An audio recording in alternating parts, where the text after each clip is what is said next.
अस्सलामु अलैकुम वरहमतुल्लाहि वबरकातुह।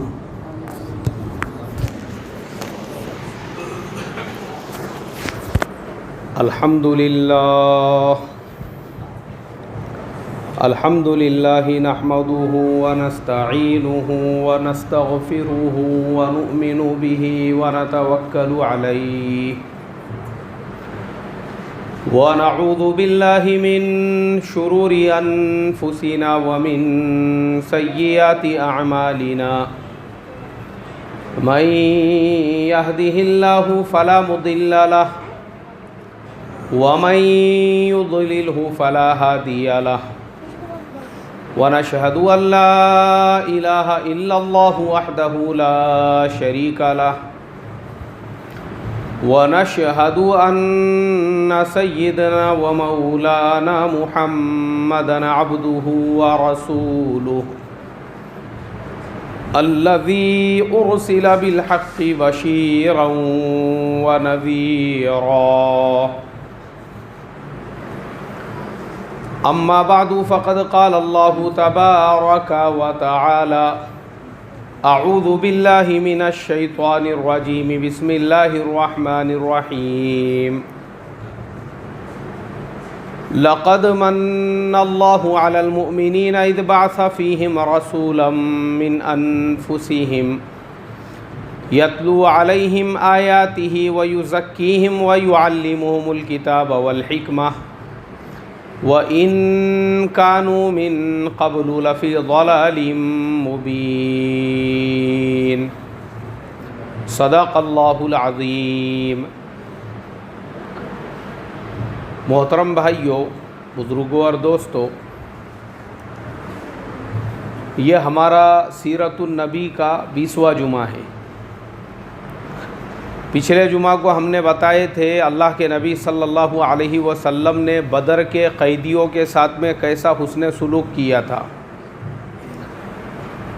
90 बड़े बड़े सरदार जो मुसलमानों की पकड़ में आए थे, फ़िदिया लेकर उनको छोड़ दिया गया और उनके अलावा जो फ़िदिया नहीं दे सकते थे उनको ये हुक्म दिया गया कि मुसलमानों के 10-10 बच्चों को वो लिखना पढ़ना सिखाए, वही उनका फ़िदिया होगा। और वो 10 बच्चों को लिखना पढ़ना सिखाने की बिना पर उनको भी छोड़ दिया गया। तो ये चूँकि मुसलमानों के हुस्न सुलूक थे अल्लाह के नबी सल्लल्लाहु अलैहि वसल्लम के, लेकिन मुसलमानों की इस कामयाबी की वजह से एक तरफ तो मुशरिकीन मक्का जो मक्का के रहने वाले थे और दूसरी तरफ मदीना के अंदर जो मुसलमानों के दुश्मन थे उनमें और ज़्यादा बढ़ोतरी हो गई।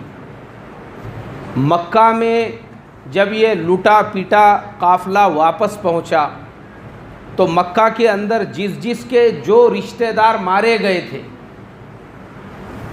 उस रिश्तेदार ने ये कसम खाई कि जब तक हमारे जिस रिश्तेदार को बदर के अंदर मारा गया है या उनको कत्ल किया गया है हम उनका बदला नहीं ले लेते, उस वक्त तक हम जो है हम आराम से नहीं बैठेंगे। हिंदा जो थी अबू सुफियान की बीवी, उसका बाप उतबा, उसका भाई वलीद, वो भी ग़ज़वा बदर के अंदर मारे गए थे। और उतबा को किसने मारा था? हज़रत हमज़ा ने मारे थे। जो मैंने बताया कि पहले 3 लोग आगे आए थे और उन्होंने कहा कि 3 लोगों से हम मुकाबला करेंगे, उसको मुबारिज़ा कहते हैं। तो उसके अंदर हज़रत अली करमल्लाहु वजहहू ने और हज़रत हमज़ा ने एक ही वार के अंदर 2 जो मुशरिकीन के बड़े बड़े सरदार थे उनकी गर्दनें उड़ा दी, जिसमें एक उतबा था, दूसरा वलीद था और तीसरा जो था उसने हज़रत अबू उबैदा जो थे उसके मुकाबले में उनके ऊपर हमला किया था। तो खैर हज़रत हमज़ा ने उतबा को मारा था, इसलिए उतबा की जो बेटी थी वो हिंदा थी जो अबू सुफियान की बीवी थी। तो हिंदा ने कसम खाई कि जब तक मैं हमज़ा के खोपड़ी में शराब नहीं पीऊँगी और हमज़ा का कलेजा नहीं चाबूँगी उस वक्त तक मैं खामोश नहीं बैठूँगी। उस ज़माने के लोग ऐसे हुआ करते थे, ऐसे बेरहम हुआ करते थे और उसने वो कसम खाई थी। उसके बाद में दूसरे और जो लोग हैं, सफ़वान इब्ने उमैया, वो भी मारा गया, मुशरिकीन के बड़े सरदारों में शुमार होता था। उसके बेटों ने कसम खाई कि जो कोई हमारे बाप का बदला लेगा, हम उसको इतने इतने ऊंट इनाम देंगे, इतने दीनार देंगे, इतने दिरहम देंगे। तो एक आदमी को उन्होंने तैयार किया और उसने क्या किया, जहर में बुझी हुई तलवार लेकर वो निकला मक्का से मदीने की तरफ। और जहर में बुझी हुई तलवार किसे कहते हैं पहले वो आप जान लीजिए। जिन लोगों ने लोहारों को काम करते हुए देखा है, लोहार लोग जो पहले ज़माने में भट्टी जो है उनके पास होती थी और काम किया करते थे, तो लोहार लोग क्या करते हैं कि जो भी वो कुराड़ी बना रहे हैं, दराती बना रहे हैं, उसको पूरा लाल करते, और लाल करने के बाद उसको किस में डालते हैं, पानी के अंदर। तो अरब के अंदर वो लोग क्या किया करते थे, तलवार को बिल्कुल लाल कर देते थे आग के अंदर, और लाल होने के बाद उसको बुझाते थे जहर के अंदर। काय में बुझाते थे? उसको जब जहर में ठंडा कर देते थे तो वो जो तलवार रहती थी पूरे जहर को क्या कर लेती थी, चूस लेती थी। और वो जहर चूसने की वजह से अगर दुश्मन से मुकाबला होता है तो दुश्मन की गर्दन काटने की ज़रूरत नहीं पड़ती थी। अगर दुश्मन के बदन पे थोड़ी सी खिराज भी वो तलवार से आ जाए तो वो तलवार में का जो जहर होता था दुश्मन के बदन में ऑटोमेटिकली चले जाता था, बेचारा वैसे ही मर जाता था। तो इस तरीक़े से तलवारों को वहाँ पे जहर में बुझाया जाता था, उसको जहर में बुझाना कहते हैं। तो सफ़वान इब्ने उमैया ने कसम खाई कि जिस मोहम्मद इब्ने अब्दुल्ला की वजह से मेरे बाप का कत्ल हुआ है, मैं जब तक उनको कत्ल नहीं करा दूंगा उस वक्त में सुकून का सांस नहीं लूँगा। इसलिए उसने एक आदमी को जहर में बुझी हुई तलवार दी, और तलवार देने के बाद अकेले में उससे ये कहा, बोले मक्का में बहुत सारे लोग ऐसे हैं, अगर किसी को पता चला तो ये इत्तला मदीना में मोहम्मद इब्ने अब्दुल्ला तक पहुंच जाएगी, इसलिए ये बात सिर्फ तेरे और मेरे दरमियान में है। खामोशी के साथ मदीने में जाना, और जाने के बाद में जब मोहम्मद इब्ने अब्दुल्ला को तो अकेला देखे उनके ऊपर हमला कर देना, और हमला करने के बाद वहाँ से भाग के आ जाना। वो अगर कत्ल नहीं भी हुए, उनके बदन पे ये तलवार से थोड़ी सी खराश भी आ गई तो उनके यानी उनका काम तमाम करने के लिए ये काफ़ी है, क्योंकि जहर तो उनके जिस्म में पहुंच ही जाएगा। अब जिस आदमी को इन्होंने तैयार किया, खामोशी के साथ अकेले में वो निकला मक्का से, मदीना पहुंचा, और मदीने में पहुंचने के बाद हज़रत अली कर्रमल्लाह वजहहू ने उसको मदीने के बाज़ार के अंदर देखा तो एकदम से वो बिचक गए। उन्होंने कहा, अरे ये तो मक्का वाला, मक्के का एक मुशरिक है, ये मदीने में क्या कर रहा है। वो उसको पकड़ के सीधा अल्लाह के नबी सल्लल्लाहु अलैहि वसल्लम के पास लेकर आए। अल्लाह के नबी सल्लल्लाहु अलैहि वसल्लम मस्जिद नबवी में बैठे हुए थे। नबी अकरम सल्लल्लाहु अलैहि वसल्लम के सामने जैसे ही उसको पेश किया गया, आपने उससे पहला सवाल ये किया कि सफ़वान ने मेरे कत्ल के लिए तुझे कितने पैसे दिए हैं। क्या सवाल किया अल्लाह के नबी ने? सफ़वान के बेटे ने, सफ़वान के अपने बाप के इंतकाम के लिए जो तुझे यहाँ पर भेजा है मेरे कत्ल करने के लिए, तो सफ़वान के बेटे ने तुझे कितने पैसे दिए। वो सफ़वान ने तुझे कितने पैसे दिए अपने बाप के कत्ल के लिए। उमैया बिन खल्फ का उन्होंने, वो जो कत्ल हुआ था उसके बेटे का नाम सफ़वान था, कि सफ़वान ने तुझे कितने पैसे दिए। तो वो जो मुशरिक था वो तो एकदम थर थर काँपने लगा, पूरा पसीने के अंदर शराबोर हो गया। उसने कहा, अरे मोहम्मद इब्ने अब्दुल्ला, अभी तक मैं तुमको सिर्फ मोहम्मद इब्ने अब्दुल्ला समझता था, लेकिन आज मैं मान गया कि तुम मोहम्मदुर रसूलुल्लाह हो। बोले सफ़वान और मेरे दरमियान में जो बात हुई थी, हम दोनों के अलावा तीसरे हमारे फरिश्तों को भी खबर नहीं थी कि हम दोनों ने क्या बातचीत की, और बात हो रही है मक्का में और मदीना में तुमको इस बात का इल्म हुआ।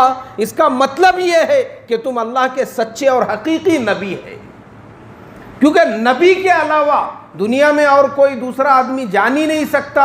हम दोनों के बीच में जो बात हुई आपको कैसे पता चली? कौन बताने वाला है? कौन खबर देने वाला है? कौन इत्तला देने वाला? सिर्फ दो लोगों में यह बातचीत हुई, और अल्लाह के नबी कहाँ पर है? मदीना में है। आपने उसका चेहरा देखते ही फरमाया कि सफ़वान ने अपने बाप उमैया बिन खल्फ के कत्ल के बदले के लिए तुझे यहाँ भेजा है, उसने कितने पैसे दिए? उसने कहा, आए मोहम्मदुर रसूलुल्लाह, मैं अपना हाथ आगे बढ़ाता हूँ, बस मुझे अब आप मुसलमान कर दीजिए। वो आया था अल्लाह के नबी को कत्ल करने के लिए, लेकिन अल्लाह ने उसके सीने को हिदायत के लिए खोल दिया, और वो बेचारा वहाँ से मुसलमान होकर ईमान में दाखिल हो गया। तो ये जो है मेरे मोहतरम दोस्तों, हमारे नबी पाक सल्लल्लाहु अलैहि वसल्लम का सबसे बड़ा मुअजिज़ा क्या है? ये हमारे नबी सल्लल्लाहु अलैहि वसल्लम का सबसे बड़ा मुअजिज़ा ये है कि हमारे नबी को अल्लाह ने, इसीलिए हमारे नबी सल्लल्लाहु अलैहि वसल्लम को उनके ज़माने में भी अल्लाह तबारक व तआला वही के ज़रिए से, और बाज़ औक़ात ज़रूरत पड़ती थी तो ख्वाब के ज़रिए से आपको बशारतें भी दिया करते थे और अहवाल की इत्तला भी दिया करते थे। इसलिए कि अल्लाह के नबी कौन थे? अल्लाह के नबी थे, और अल्लाह के क्या थे? रसूल थे। तो नबियों को, रसूलों को अल्लाह ताला जो हालात की इत्तला देता है वो वही के ज़रिए से भी देता है, बाज़ औक़ात ख्वाब के ज़रिए से भी देता है। लेकिन हमारे आज के ज़माने में भी आप लोगों ने देखे होंगे सोशल मीडिया पे बहुत सारे ख्वाब चल रहे हैं आजकल। किसी ने कोरोना वायरस को इंसान की शक्ल में देखा। ये ख्वाब सुने कि नहीं सुने आप लोगों ने? हाँ, सुने होंगे बहुत सारे लोगों ने, ये हमारे बच्चों ने सुने बोलते। कोरोना वायरस को किसी ने इंसान की शक्ल में देखा, और किसी ने ख्वाब में आके कुछ वजीफ़े बता दिए। एक बात कान खोल के सुन लो मेरी, ख्वाब देखने वाला अगर आज के ज़माने का कुतुब भी है, आज के ज़माने का वली भी है, तो वो जो ख्वाब देख रहा है वो उसका अपना पर्सनल ख्वाब है। कौन सा ख्वाब है भाई? उसका अपना पर्सनल ख्वाब है। उसके ख्वाब का मुसलमानों से या उम्मत मुस्लिमा से कोई लेना देना नहीं है। ख्वाब उसने अपना पर्सनल देखा है, उसका ख्वाब हमारे लिए हुज्जत नहीं है कि किसी को ख्वाब में किसी ने वजीफ़े बता दिए कि ये वजीफ़े पढ़ो तो ये बीमारी से नजात मिल जाएंगी, और वो वजीफ़े पढ़ो तो तुम्हारा दुश्मन हलाक हो जाएगा। हमको वैसे वजीफ़े पढ़ने की भी ज़रूरत नहीं है, इसलिए कि हमारे लिए कुरान और हदीस ये दोनों काफ़ी है। अरे भाई, काफ़ी है या नहीं है? क्या एक्स्ट्रा अभी हमको बाकी रह गया था? नऊज़ बिल्लाह, अल्लाह के नबी कुछ छोड़ के चले गए थे जो अब हमको, ये जो हमारे ज़माने के सेमड़े, चिपड़े, गाय छाप जर्दा खाने वाले और हिम्मतलाल बीड़ी पीने वाले, अब इनको ख्वाबों के अंदर वो बशारतें आएंगी तो वो बताएंगे अब हमको कि मेरे ख्वाब में फुलाने और मेरे ख्वाब में फुलाने ने आके मुझे ये बशारत दी है कि अब तुम लोगों को जाके बताओ कि अल्लाह ताला की तरफ से ये हुक्म आया है बोल के। हमारे नबी हज़रत मोहम्मद मुस्तफ़ा सल्लल्लाहु अलैहि वसल्लम हमको ऐसी मुकम्मल शरीयत देकर गए हैं, अब क़यामत तक भी हमको किसी दूसरे के रहबरी की ज़रूरत नहीं है। हमको एक बात याद रखो, अभी मैं आपको हमारे मौलाना यूनुस साहब रहमतुल्लाह अलैह का एक वाक़या बताता हूँ। हमारे मौलाना यूनुस साहब रहमतुल्लाह अलैह ये वाक़या अक्सर पुरानों में भी बताते थे, उमूमी में भी बताते थे कि एक मर्तबा मौलाना यूनुस साहब रहमतुल्लाह अलैह वो ट्रेन में सफ़र कर रहे थे, और मौलाना के सामने जो है सरदार जी लोगों का एक बहुत बड़ा उनका धर्म गुरु बैठे हुआ था। सरदार लोगों का जो मजहबी रहनुमा होता है, उनका जो पेशवा होता है, उनका जो बहुत बड़ा जत्थेदार होता है, उसको जत्थेदार बोलते हैं। जैसे हमारे इसमें मौलाना मुफ्ती साहब बोलते ना, उनमें जत्थेदार बोलते हैं, उनके बड़े जत्थेदार साहब जो है वो बैठे हुए थे और डब्बे में से लोग आके उनके सामने ऐसे हाथ जोड़ के या उनको जो है मिलके जा रहे थे। तो मौलाना भी उनके सामने ही बैठे हुए हैं। तो अचानक में एक मुसलमान साहब भी आए, उनको पता चला कि एक जत्थेदार साहब है। मुसलमान साहब भी आए वो जत्थेदार के पास में, और मुसलमान साहब ने उनसे कहा कि सरदार जी मुझे कुछ नसीहत कर दीजिए। क्या कहा मुसलमान साहब ने? मुझे कुछ नसीहत कर दीजिए। सरदार जी ने बोले आपका नाम क्या है? बोले मेरा नाम मोहम्मद अब्दुल्ला है। बोले मोहम्मद अब्दुल्ला साहब बैठिए, बोले आप यहाँ पे। क्या आपको हज़रत मोहम्मद मुस्तफ़ा सल्लल्लाहु अलैहि वसल्लम की हदीसें काफ़ी नहीं हैं जो मेरी नसीहत आपको चाहिए? जत्थेदार साहब ने क्या बोले, जनाब मोहम्मद अब्दुल्ला साहब, क्या आपको हज़रत मोहम्मद मुस्तफ़ा सल्लल्लाहु अलैहि वसल्लम की हदीसें काफ़ी नहीं हैं जो मेरी नसीहत आपको चाहिए? बोले एक बात कान खोल कर सुन लो, हज़रत मोहम्मद सल्लल्लाहु अलैहि वसल्लम तुमको इतना मुकम्मल और कंप्लीट दीन देकर गए हैं जिसमें रत्ती बराबर की भी अभी कमी नहीं है कि आपको उसको अपडेट करने की ज़रूरत पड़ जाए। कितनी कमी नहीं है उसके अंदर? रत्ती बराबर भी कमी नहीं है। हज़रत मोहम्मद सल्लल्लाहु अलैहि वसल्लम की ज़िंदगी तुम्हारे लिए क्या है? काफ़ी है। तुमको अब किसी और नसीहत की ज़रूरत नहीं है। अरे हम खुद हज़रत मोहम्मद सल्लल्लाहु अलैहि वसल्लम की नसीहतों पर अमल करते हैं, और तुम हमारे पास किसकी नसीहत सुनने के लिए आए? हमारी नसीहत सुनने के लिए आए। मौलाना यूनुस साहब रहमतुल्लाह अलैह ये वाक़या सुनाते थे और बहुत लंबा चौड़ा मौलाना बताते थे कि अल्लाह के नबी उम्मत को कैसी छोटी छोटी चीज़ें सिखा कर गए।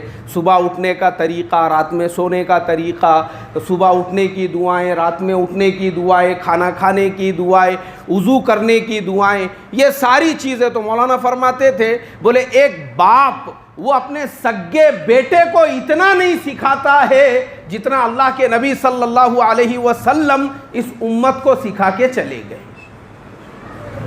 एक सग्गा बाप वो अपनी औलाद को इतना नहीं सिखाता है जितना नबी अकरम सल्लल्लाहु अलैहि वसल्लम इस उम्मत को क्या करके चले गए भाई? सिखा के चले गए। अरे जब हमारे नबी हमको सब कुछ सिखा के चले गए, मुझे आप बताओ ऐसी कौन सी कमी बाकी रह गई थी जो अभी ख्वाब में हमको जो है कोई, यानी ख्वाब में बताना बाकी रह गया था? नहीं, अभी बाकी रह गया था जो आज हमारे ज़माने के हर सेमड़े को, हर चिपड़े को, हर 8 दिन को, 10 दिन को एक ख्वाब नज़र आ रहा है और उसमें कोई ना कोई आके इसको बशारतें दे रहा है। एक बात याद रखो, कोई भी हो ख्वाब देखने वाला, चाहे वो इस ज़माने का कुतुब और अब्दाल क्यों नहीं होता है, ये उसका पर्सनल ख्वाब है ये। अरे भाई बोलो ना, कौन सा ख्वाब है ये? अगर किसी को ख्वाब दिखा भी है वो तेरे खुद के लिए है। तू नबी नहीं है हमारा जो तुझे ख्वाब नजर आएगा और पूरी उम्मत तेरे ख्वाब पर अमल करेंगी। हम तो अमल करेंगे मुहम्मदुर रसूलुल्लाह की हदीस पर सल्लल्लाहु अलैहि वसल्लम। किसकी हदीस पर अमल करेंगे हम नबी पाक सल्लल्लाहु अलैहि वसल्लम, वो हमारे नबी थे। इसलिए ख्वाब भी जो नबियों को नजर आते थे उनके ख्वाब वही हुआ करते थे। क्या हुआ करते थे भाई? वही हुआ करते थे। वही मतलब अल्लाह की तरफ से उनके लिए एहकाम हुआ करते थे उसमें। तो नबी के ख्वाब की बात अलग है और हमारे ज़माने के सेमड़े और चिपड़ों के ख्वाब की बात क्या है भाई? वो अलग है, वो उनका अपना पर्सनल ख्वाब है। तो इसके लिए मुसलमानों, ये व्हाट्सएप पे और सोशल मीडिया पे चलने वाले जो ख्वाब है उनको अंधे बहरे बनकर कि तुमको किसी ने कोई ख्वाब भेज दिया, अब तुम वही कुदिया मार रहे कि फलाने को ख्वाब में बशारत मिल गई। अरे वो फलाने को मत देखो, हमको देखना है अल्लाह के नबी की हदीसों को। वो हमारे लिए हुज्जत है। आज अगर किसी को कोई ख्वाब नज़र आता है वो हुज्जत नहीं है, किसी को भी नज़र आने दो, वो उसका अपना पर्सनल ख्वाब है। वो एक बात याद रखो। तो मैं आपको, हाँ, अब मैं आपको बताता हूँ जो आज के ज़माने में लोग ख्वाबों के अंदर वजीफ़े चला रहे हैं, ये वजीफ़ा पढ़ना चाहिए। अरे क्यों हम तुम्हारे ख्वाब वाले वजीफ़े पे अमल करेंगे? जब हमारे नबी जिंदे थे उन्होंने उस वक्त हमको बहुत सारे वजीफ़े बता के चले गए, हम उस पर अमल करेंगे। और मैं आपको उनकी फजीलत बताता हूँ, मैं आपको उनकी फजीलत बताता हूँ। सबसे पहली चीज़ मुझे ये बताओ, आज कौन सा दिन है? कौन सा दिन है? और हर जुमा को कौन सी सूरत पढ़ने का? कौन सी सूरत पढ़ने का? पीछे बुजुर्गों की तो आवाज़ आ ही नहीं रही है मेरे को। मुझे लग रहा नाश्ता कम हुआ, क्या मालूम आज। क्या घर पे पहले पाए का ऑर्डर दे के आ गए हुए हैं, वो गल रहे हैं, इसलिए जुम्मे के बाद वहाँ जाना है, इसलिए जो है नाश्ते की थोड़ी सी ताख़ीर हो गई, वरना बच्चे हमारे ज़ोर से बोल रहे हैं। जुम्मे के दिन कौन सी सूरत पढ़ने का? सब बच्चों को मालूम है। हर जुमा को पूरे पाबंदी और एहतमाम से कौन सी सूरत पढ़ना है? सूरह कहफ पढ़ना है। ये कौन सिखा कर गए हमको? हमारे नबी सल्लल्लाहु अलैहि वसल्लम 1450 साल पहले। ज़रूरत नहीं है हमको ख्वाबों के अंदर वजीफ़े बताने की, हमारे नबी हमको 1450 साल पहले बताकर चले गए। हर जुमा को पूरे पाबंदी और एहतमाम के साथ में कौन सी सूरत पढ़ना है? अच्छा, ये बच्चों को खाली सूरह कहफ ही नहीं याद है, उसकी फजीलत भी याद है। अरे उसकी फजीलत याद है क्या नहीं है तुमको? क्या है सूरह कहफ की फजीलत? जो आदमी हर जुमा को पूरे पाबंदी और एहतमाम के साथ सूरह कहफ की तिलावत करेगा, अल्लाह ताला उसको कितने इनाम देंगे? 3 इनाम देंगे। मेरे आका 1450 साल पहले फरमा कर चले गए। सबसे पहली फजीलत, कैसे हिफाजत फरमाएंगे? कब्र के अजाब से। सबसे पहली फजीलत, जो आदमी हर जुमा को सूरह कहफ की तिलावत करेगा उसको 3 इनामात मिलेंगे। सबसे पहला इनाम, उसकी कब्र के अजाब से हिफाजत होगी। कैसे हिफाजत होंगी भाई? कब्र के अजाब से। दूसरा इनाम बोलो बच्चों। हाँ, सब बच्चों को मालूम है, दज्जाल के फितने से बचाएंगे। दज्जाल कौन है? क़यामत के करीब एक काफिर आएगा जो एक आंख से काना होगा, जिसकी पेशानी पे काफिर लिखा हुआ होगा, और पूरी दुनिया में वो फितना पैदा करेगा और लोगों से कहेगा कि मेरी इबादत करो। तो जिनको जो अल्लाह के मकबूल बंदे होंगे वो फ़ौरन पहचान लेंगे और कहेंगे कि ये अल्लाह का दुश्मन दज्जाल है, और जो उसके बहकावे में आएंगे वो उसकी जद में आ जाएंगे। तो जब उसका फितना आएगा, उसके फितने से अल्लाह तबारक व तआला उन लोगों की हिफाजत करेगा जो हर जुमा को क्या पढ़ने वाले होंगे? सूरह कहफ पढ़ने वाले होंगे। ये अल्लाह के नबी ने फरमाया। अब तीसरी बशारत तो ऐसी है, अगर वो मैं बशारत आपको बताऊं तो मैं आप तमाम लोगों से ये दरख्वास्त करूंगा और उम्मीद रखूंगा कि एक आदमी भी हमारे मजमे में ऐसा बाकी नहीं रहना चाहिए जो सूरह कहफ की तिलावत ना करे। अब जो आगे की फजीलत है उसकी तीसरी फजीलत ऐसी है जिसकी वजह से तो मैं तुमको तुम्हारे हर मुसीबत, हर परेशानी, हर तकलीफ, हर बेबरकती का हल तुमको वो सूरह कहफ के अंदर मिल जाएगा। ऐसी फजीलत है जिसकी वजह से हर आदमी ने उसको पूरे पाबंदी से पढ़ना चाहिए। क्या है उसकी तीसरी फजीलत?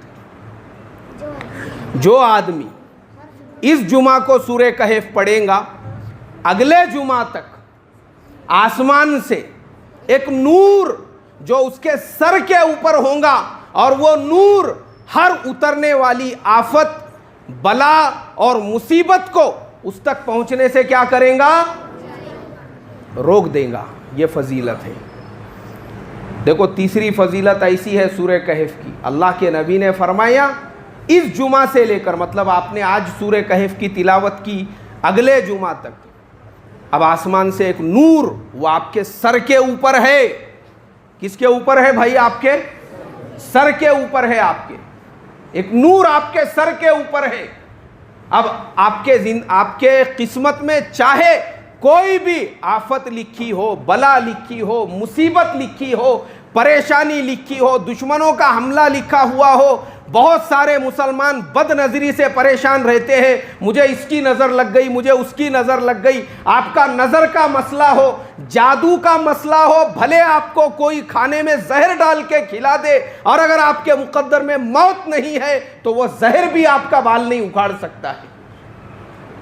काई की वजह से भाई? अरे भाई बोलो ना, सूरह कहफ पढ़ने की वजह से, सूरह कहफ के तिलावत की वजह से। मेरे आका हज़रत मोहम्मद मुस्तफ़ा सल्लल्लाहु अलैहि वसल्लम दे के चले गए हमको रेडीमेड। अब हमको ख्वाब के अंदर और कोई नया वजीफ़ा पढ़ने की ज़रूरत है क्या? मुझे बताओ आप, क्यों ज़रूरत है हमको? नहीं है हमको ज़रूरत। हमारे नबी ने ऐसी कोई कमी छोड़ के नहीं गए थे कि उसके अंदर अब अपडेशन की हमको ज़रूरत पड़ रही है तो कोई भी एक सेमड़ा चिपड़ा खड़े रह के बोलेगा मेरे ख्वाब में ये आए और मुझे कहा कि लोगों को बोलो ये वजीफ़ा पढ़ो और ये पढ़ो और ये पढ़ो। नहीं पढ़ेंगे हम वो पढ़ेंगे जो हमारे नबी हमको कितने सौ साल पहले सिखा कर चले गए, 1450 साल पहले, जो रेडीमेड हमारे पास कुरान और हदीस में मौजूद है, हम वो पढ़ेंगे। ज़रूरत नहीं है हमको ख्वाबो ख्यालात के ज़िंदगी में जीने की, जो प्रैक्टिकल है हम उस पर अमल करेंगे। तो तीसरी फजीलत अल्लाह के नबी ने फरमाई कि जो आदमी इस जुमा को पढ़ेगा अगले जुमा तक उसके सर के ऊपर क्या होगा भाई? नूर होगा, नूर। जो आसमान से उतरने वाली आफत, बला, मुसीबत, परेशानी, बुरी नज़र, जादू, सहर कुछ भी हो जाए आप तक उसको पहुंचने देगा क्या? नहीं पहुंचने देगा। और मैं आपको एक मेरा खुद का वाक़या सुनाता हूँ। देखो मैं तो बहुत मदरसे में पढ़ता था, जब से सूरह कहफ की तिलावत करता हूँ हर जुमा को पूरे पाबंदी से। तो एक जुमा को, अभी मेरे ख्याल से पिछले साल की ही बात है, जुम्मे का ही दिन था, मैं घर से ही सूरह यासीन और सूरह यासीन रोज़ाना पढ़ता हूँ पाबंदी से, और जुमा के दिन सूरह कहफ भी पढ़ता हूँ। सूरह कहफ वगैरह की तिलावत करके मैं अपने काम पर निकला। अब निकलने के बाद घोड़पड़ी के पास का जो दूसरा रेलवे का गेट है, अब इधर से अगर अपन गए यहाँ से तो क्या होता, वो गेट की तरफ मतलब पटरी के सीधान से लोग जाते हैं और फिर गेट के अंदर ऐसा घुस जाते हैं। तो पटरी के सीधान से जो रास्ता है वो रास्ते से मैं जा रहा था तो कारों की वहाँ पे लाइन थी, और दूसरी साइड जो थी वो सामने से गाड़ी आने वालों की थी। तो मैंने क्या किया, दो कारों के बीच में थोड़ी सी जगह थी और वो जगह में से अपनी गाड़ी लेके, मैं एक तरफ पूरी कारों की लाइन है और दूसरी तरफ जो है उधर से आने वालों की लाइन है, मगर चूंकि रेलवे गेट बंद है जिसकी वजह से आने वाले जो है वो पूरे रुके हुए, तो रोड खाली है। अब मैं अपना बाइक लेके जा रहा हूँ वहाँ से, तो अचानक में एक कार वाला, कम से कम 80 से 90 की उसकी स्पीड होंगी, पूरी ताकत से उसने आके जो है मेरे गाड़ी को पीछे से उड़ा दिया, पूरी ताकत से। मेरी गाड़ी किधर गई वो मुझे नहीं मालूम, मैं किधर गया, मेरे पीछे बैग वगैरह था। लेकिन मैं मस्जिद में बैठ के आपको बात बता रहा हूँ, मुझे ऐसा महसूस भी नहीं हुआ कि किसी ने मेरे गाड़ी को टक्कर मारा। मैं एक जगह पे खड़ा हुआ था, वो उसकी गाड़ी एक तरफ चले गई, मेरी गाड़ी एक तरफ चले गई, और मैं एकदम आराम से, इत्मीनान से, मैं गिरा भी नहीं ज़मीन के ऊपर। अभी भी मेरी गाड़ी पीछे से पूरी टूटी हुई है, उसको मैंने चिकट पट्टियाँ लगाए हुए हैं। मैं अपनी जगह पे खड़ा हुआ हूँ, ना मेरे बैग को रत्ती बराबर की खिराश आई, ना उसके अंदर जो सामान वगैरह था उसको, ना मुझे आई। मेरे आंख पे यही जुम्मा के कपड़े थे, ना कपड़े पे एक धब्बा। मैं रेडीमेड वहाँ पे खड़ा हुआ हूँ। अब वो जो गाड़ी वाला था, जो कार चलाने वाला था, पसीने में पूरा जो है बेचारा भीग गया, वो उसका बीपी हाई हो गया। निकला वो जल्दी से एक तरफ, उसकी भी गाड़ी का जो है बहुत सारा सामान वगैरह टूट गया। सारे लोग वहाँ पे जमा हो गए, एक दो ने मेरी गाड़ी उठा के लेके आए, मेरे पास पूरे लोग जमा हो गए। क्या हुआ क्या हुआ? मैं बोला क्या हुआ, मेरे को तो नहीं मालूम है क्या हुआ, मालूम ही नहीं। मैं बोला मुझे क्या हुआ, तो मुझे तो ऐसा लग रहा था मैं गाड़ी चला रहा हूँ और मैं इधर आके खड़े हो गया।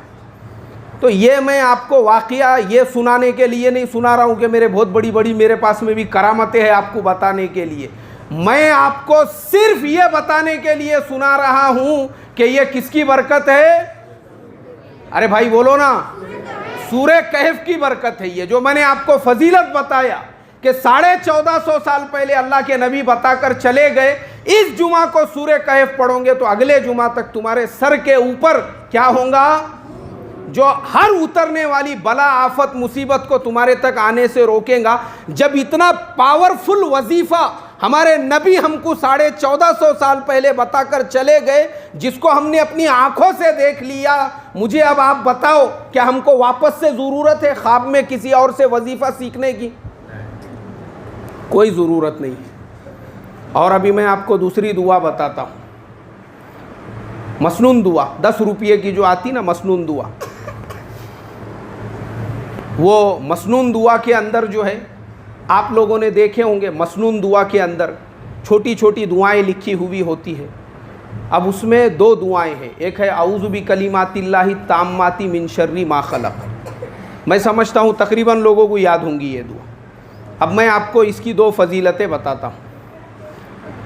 इसकी एक फ़जीलत तो ये है, हज़रत मायशा सिद्दीक़ा रज़ी अल्लाह ताला अन्हा फरमाती है कि छोटे छोटे बच्चे जो रोते ना, तो मगरिब के बाद में वो दुआ एक मरतबा पढ़ के वो बच्चे के ऊपर दम करने का, उसको ज़िंदगी में कभी भी नज़र नहीं लगेंगी। एक फ़जीलत तो ये है। और दूसरी फ़जीलत ये है कि जो आदमी वही दुआ औज़ु बि कलिमातिल्लाहि ताम्माति मिन शर्रि मा खलक़ फ़जर बाद पढ़ेगा तो फ़जर से लेके मगरिब तक, और मगरिब बाद पढ़ेगा तो मगरिब से लेके फ़जर तक, अगर उसके मुक़द्दर में मौत है तो ही, वरना दुनिया की कोई ताकत उसको ऐसा रत्ती बराबर भी नुकसान नहीं पहुंचा सकती।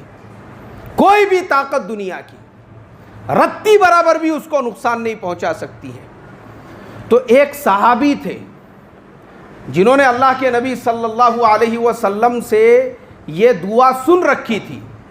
तो वो सहाबी क्या करते थे, वो जहाँ पे भी जाते थे लोगों को ये दुआ बताते थे। वो बोलते थे देखो मैंने अल्लाह के नबी से ये दुआ को सुना हूँ, देखो मैंने अल्लाह के नबी से ये दुआ सुना हूँ कि मौत के अलावा। तो एक दिन इत्तेफाक ऐसा हुआ कि वो दुश्मनों से लड़ रहे थे और उनकी एक आँख निकल गई और एक आँख से वो नाबीना हो गए। तो उसके बाद लोगों ने उनसे ये कहा, बोले अरे भाई तुम लोगों को ये दुआ की फजीलत बताते हो, फिर तुम्हारी एक आँख कैसे ज़ाय हुई? वो रोते थे और ये कहते थे खुदा की कसम, जिस दिन भी मैंने ये दुआ पढ़ा हूँ, मैं दुश्मनों से लड़ा हूँ, अकेले ने 100 का मुकाबला किया, मेरे बदन पे खिराश तक नहीं आई। और जिस दिन ये मेरी आँख ज़ाये हुई, उस दिन मैं मशगूली और मसरूफियत की वजह से ये दुआ पढ़ना भूल गया। जिस दिन भूले उस दिन उनकी एक आँख क्या हो गई भाई? ज़ाये हो गई। वो फरमाया करते थे कि अल्लाह के नबी की बात ये क़यामत तक भी झूठ नहीं हो सकती है। इसलिए मेरे मोहतरम दोस्तों, अगर वजीफ़ों पे भी अमल करना है, दुआओं पे भी अमल करना है, हमारे पास मसनून दुआ है, उसके अंदर बहुत सारी दुआएं लिखी हुई है दूसरी दुआओं की, जो हमारे नबी 1450 साल पहले हमको बता कर गए। फजर के बाद में सूरह यासीन पढ़ोगे, तुम्हारे दिन भर के कामों में खुद अल्लाह तुम्हारा मददगार बनेगा। कौन से कामों में भाई? दिन भर के कामों में। क्या पढ़ने की वजह से? सूरह यासीन।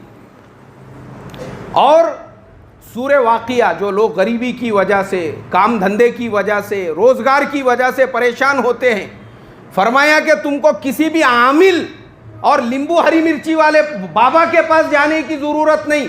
अगर मगरिब की नमाज के बाद तुम सूरह वाक़िया की तिलावत करोगे, अल्लाह तुम्हारे घर में रोज़ी के दरवाज़े खोल देगा। काय के दरवाज़े खोलेगा भाई? हज़रत अब्दुल्लाह इब्ने मसूद रज़ी अल्लाहु अन्हुमा, उनको कई बेटियां थी और कमाई कम थी और गुर्बत थी। अल्लाह के नबी ने उनको जब ये सूरत बताई, वो फरमाया करते थे सूरह वाक़िया की बरकत से अल्लाह ने मेरे घर के सारे हालात को दुरुस्त कर दिया। हमारे नबी 1450 साल पहले बता कर गए, और सूरह कहफ की फजीलत तो अभी हम लोगों ने सुन ली है। इसलिए मेरे मोहतरम मुसलमान भाइयों, हमारे नबी हर चीज़ हमको 1450 साल पहले बता कर गए। इसलिए आज हमारे पास नबी की हदीस भी है, कुरान भी है। एक्स्ट्रा हमको ख्वाबों में किसी के बशारत की ज़रूरत नहीं है। एक्स्ट्रा हमको ख्वाबों के अंदर किसी से जो है वजीफ़े सुनने की और उसको पढ़ने की ज़रूरत नहीं है। अगर ख्वाबों के ही वजीफ़ों पे अमल करना होता था तो फिर नबियों को भेजने की ज़रूरत ही नहीं रहती थी। हमारे लिए हमारे नबी काफ़ी है। इसलिए याद रखो, ये जो सोशल मीडिया वगैरह पे मन घड़त जो ख्वाब चलते हैं, ना इनको सुना करो ना दूसरों को भेजा करो। आज हमको ख्वाब, ये ख्वाब हमारे लिए हुज्जत नहीं है। हमारे पास कुरान हदीस मौजूद है हमारे पास। ये ख्वाब कोई हमारे अमल के किसी को दिखा होगा, वक्त का कुतुब और अब्दाल भी है, ये उसका पर्सनल ख्वाब है, ये उसका, वो हमारे लिए हुज्जत नहीं है उसको ख्वाब दिखा। तो अगर हम ऐसे ही आम लोगों के ख्वाबों पे भरोसा करने लग जाएंगे तो हमारे गली मोहल्ले के हर सेमड़े और चिपड़े को हर 3 दिन को एक नया ख्वाब नजर आएगा कि मेरे भी ख्वाब में ये आए थे और मेरे भी ख्वाब में वो आए थे और मुझे बशारत दे के चले गए। और ऐसे ही लोगों की बातों पे भरोसा करने की वजह से मुसलमान समाज गुमराह हो रही है। अल्लाह गुमराही से मेरी और आपकी हिफाजत फरमाए और मुझे और आपको जो कुरान हदीस अल्लाह के नबी की जो सुन्नतें हैं और जो मसनून दुआएं हमारी किताबों में मौजूद है उस पर अमल करने की तौफीक अता फरमाए। मुख्तसर में अभी सुन्नतें पढ़ लो, इंशाअल्लाह मुख्तसर खुतबा होगा, मुख्तसर नमाज होंगी। नमाज के फ़ौरन बाद में जिसको सुन्नत पढ़ना है वो पढ़ सकते, जिनको घर पे जाके पढ़ना है वो घर पे भी जाके पढ़ सकते हैं। देखो, जिन साथियों को जगह नहीं है वो ऊपर के हिस्से में चले जाओ फ़ौरन।